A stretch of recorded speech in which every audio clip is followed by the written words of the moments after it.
12 del mediodía con 18 minutos en todo el país. Como les habíamos dicho más temprano, nos está visitando Victoria Varela.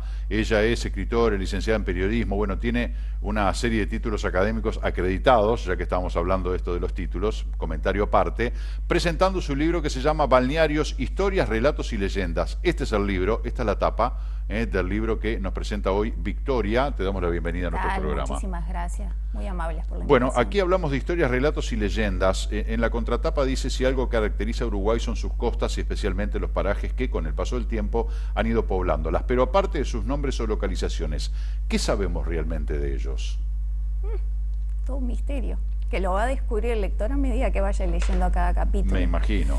Yo también me hice esa pregunta en un inicio, ¿qué sabía? Y sabía poco y nada. Pese a frecuentar muchísimo Piriápolis, desde niña frecuento Piriápolis, pero le preguntaba a mis padres, no sabían respuesta, sobre todo el Argentino Hotel, me maravillaba ya el Argentino Hotel siendo una niña, la construcción, y no sabían. Y ellos frecuentaban también Piriápolis. Entonces dije, bueno, ¿por qué no revalorizar los balnearios y empezar a descubrir y hacer este recorrido y este camino de investigación? Yo creo que todos, en alguna parte del libro lo mencionás, todos llevamos en nuestro corazón los balnearios de la costa uruguaya, ¿no? Y nos peleamos. Porque desde Colonia hasta el Chuy, ¿no? Y yo, el balneario que veraneé es el mejor, y las historias que tengo de mi balneario, cuando las historias antes del balneario, todos tenemos nuestro relato, nuestro discurso, nuestras vivencias. Pero ¿es realmente eso lo que son? Hay otras cosas atrás. Vos decías, bueno, ¿fueron designados o descubiertos como destinos turísticos o fue con otros fines? Digo, ¿en qué balnearios pasa eso? Hay una dualidad, porque por ejemplo, Francisco Piria conoció primero en el carnaval de 1890, fue con su yerno, Albérico Isola, y primero conoció Punta del Este. Y él un poco es despectivo al momento de hablar de Punta del Este, porque dice, lo único que encontré en Punta del Este fueron unas salinas abandonadas y a Rizo preparando pescado en escabeche, como diciendo, esto no me gustó, no es lo mío. Quería algo más grande. Y después Pan de Azúcar y llegó al Puerto del Inglés. Y ahí se enamora. Dice, ¿a qué negarlo? Me enamoré de este lugar rodeado de cerros y demás.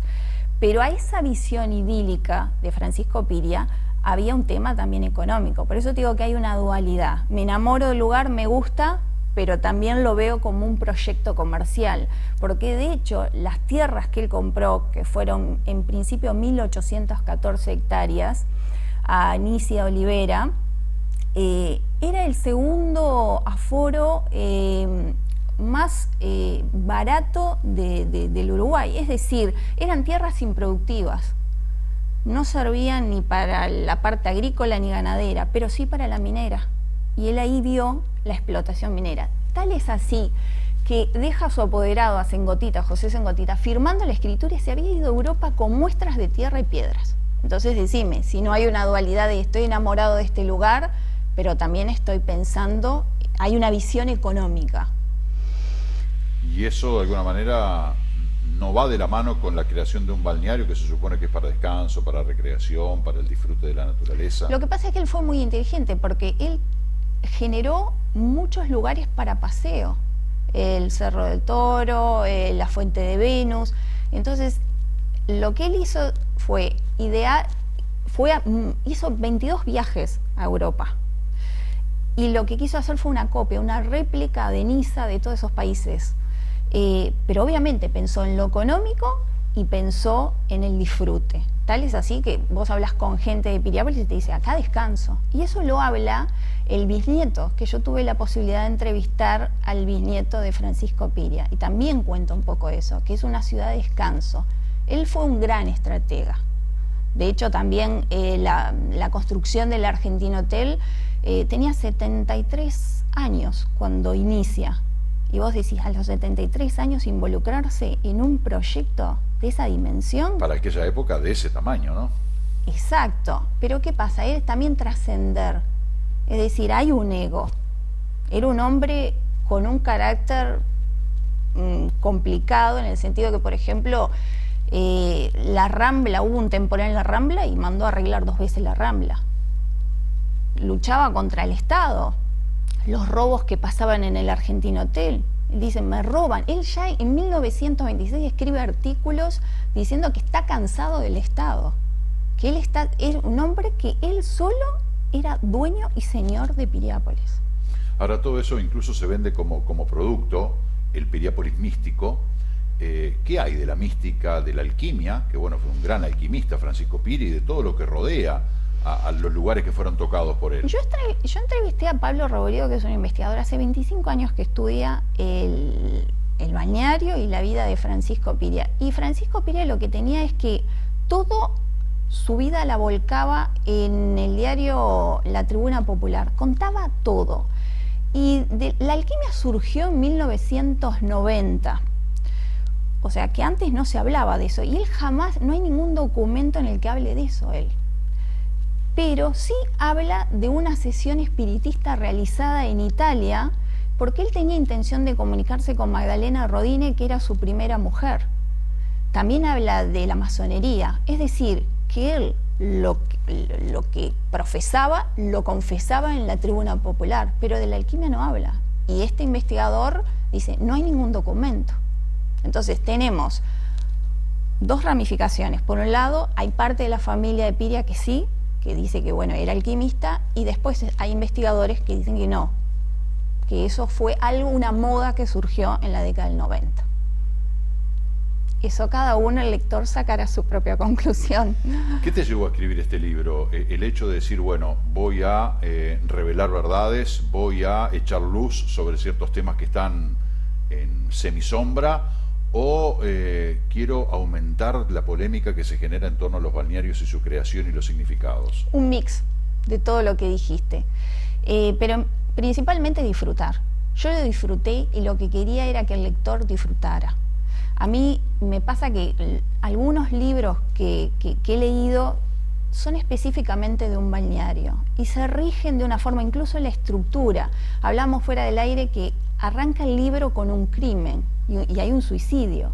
Entonces, la idea es que el lector genere ese interés por la historia, que está un poco olvidado, porque venimos a los balnearios a disfrutar de las playas, pero como te decía inicialmente, ¿qué tanto sabemos de ese balneario?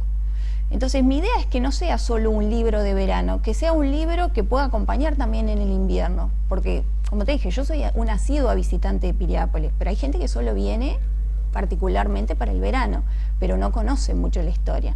Entonces la estructura para mí fue fundamental, que no sea un libro de historia, si bien está muy documentado, opto por el disfrute. Justamente ahí hablabas de un crimen. Yo antes de la entrevista te preguntaba, ¿cuál es el crimen al que hace referencia en el libro? Bueno, un crimen que fue la mano derecha de Francisco Bonavita, que era Carlos Bonavita, justo en... Francisco Piria. Sí. Carlos Bonavita... Piria falleció en diciembre de 1933. Y ese verano se había generado, bueno, los medios, todo un tema de gentío en Piriápolis. Entonces Bonavita le dice a su mujer y a sus hijas que se queden en Montevideo, y él se hospedó en el Hotel Piriápolis. Pero ya venían unas rencillas personales con Pancho Piria, con el hijo de Francisco. Y bueno, ahí él, está en el libro, él lo asesina y después se suicida. Pero ahí está explicado cómo fue, los testigos. Y como te comentaba fuera del aire, ahí se corta el legado de Piria, porque eran los hombres que podían continuar con esa gran obra. No va a haber otro Piria. Después de todo lo que leí y me documenté, ese hombre fue único, marcó Piriápolis, sigue marcando, se sigue hablando. Solo los investigadores han definido cómo era Piria, saben a través de los documentos, pero él fue tan estratega que hasta el día de hoy decimos, fue alquimista, masón, lo había declarado en sus documentos, entró a la masonería, se fue a la masonería, la criticó al Estado, no se casaba con nadie, no tenía pelos en la lengua, era un hombre muy directo.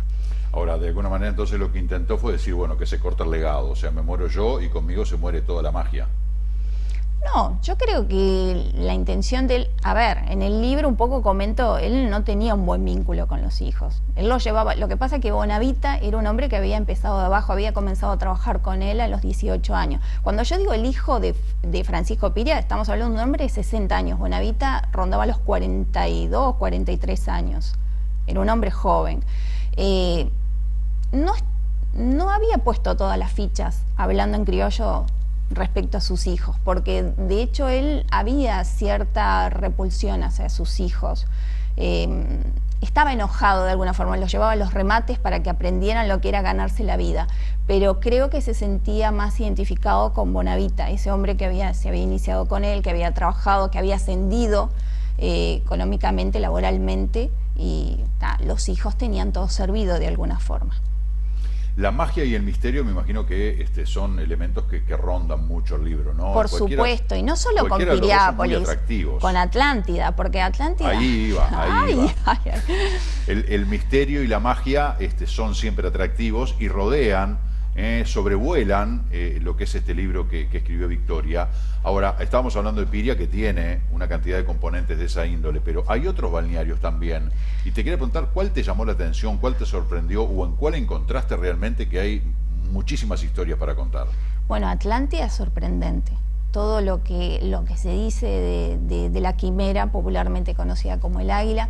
Como te comentaba, tuve la posibilidad de entrevistar a Alberto Lastreto y Susana Lastreto, que son los nietos de Marcela Benincampi, que era pareja de Natalio Michelizzi. Ya esa historia entre ellos fue un amor. Ellos estaban casados, legalmente casados, pero no se podían divorciar. El divorcio se aprobó recién con Alfonsín en 1987. Él viene a conocer Atlántida, se hospedó en el Atlántida Hotel por el año 1935 y se enamoró de Atlántida. Y ella se viene con su hijo. Ella nacida en Egipto, por eso son unos personajes que ya empezás a indagar y te atrapan por completo. Se vienen a vivir esta historia de amor. No era secreta, pero podían vivir juntos, vivir esa historia, y él hace un regalo, le pide a Juan Torres, el constructor, construir la quimera. Y ahí cuento todo el proceso, y está el testimonio de los nietos. Las leyendas que giran en torno a, bueno, si era un escondite de nazis, en un momento si funcionaba como un faro falso, que los piratas saqueaban y después escondían el botín en ese faro. Bueno, ahí yo empiezo a contarle a los lectores que son leyendas y que no. Pero hay una historia de amor, y eso me sorprendió, porque yo venía escuchando desde muy chica todo el tema de los nazis, los piratas, que incluso a ellos en un momento les cierran el hotel porque entran a la lista negra por tener vínculo, porque él tenía una empresa, tenía la representación regional de las imprentas Planeta en Argentina. Entonces, al estar vinculado con una empresa alemana, después tuvo complicaciones con la guerra y, en fin, eso todo lo cuento en el libro. Está todo en el libro, como ustedes pueden ver. La escritora es mesurada a la hora de hablar, obviamente, para no adelantar. Hay que más endulzar de lo que se debe. y no contar mucho. De todas maneras, hoy a las 7:30 de la tarde, ella va a estar en el Espacio Gorlero presentando este libro. No sé qué respuestas dará respecto a las preguntas que ustedes quieran hacer, porque la muletilla de ella es: todo está en el libro. Poco.